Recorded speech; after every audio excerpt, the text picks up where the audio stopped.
Появилась скрипуха, которую предстоит еще выявить и уничтожить. Локализация где-то посередине внизу в панели. Сверчок запел еще интенсивнее на разные голоса. И также сегодня потухла полностью панель приборов. Оказалось, что Климму нужно было скинуть, климму поставил, приборка загорелась. Вот, но потух теперь магнитофон.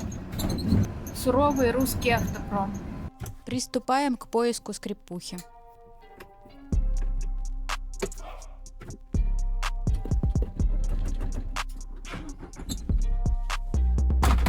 Есть признаки. Поселенцы. Да, непонятно. Бардачок. Не может быть. Но звук очень похож. Ну дай-ка мне силикон. Вот это блок предохранитель, он тоже тут просто валяется. В смысле, ты будешь ехать, и он вот так вот просто будет долбить. Вот. Где же ты?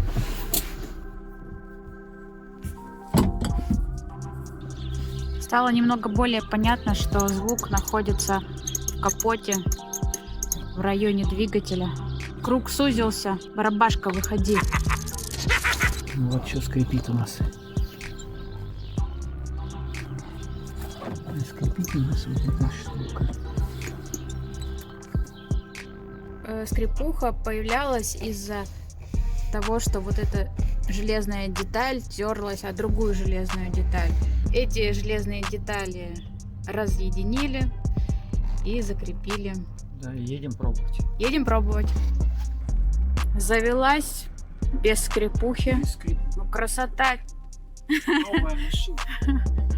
Это другая машина теперь. Побороли тебя. Все, вообще машина теперь едет. Пока скрипела, мне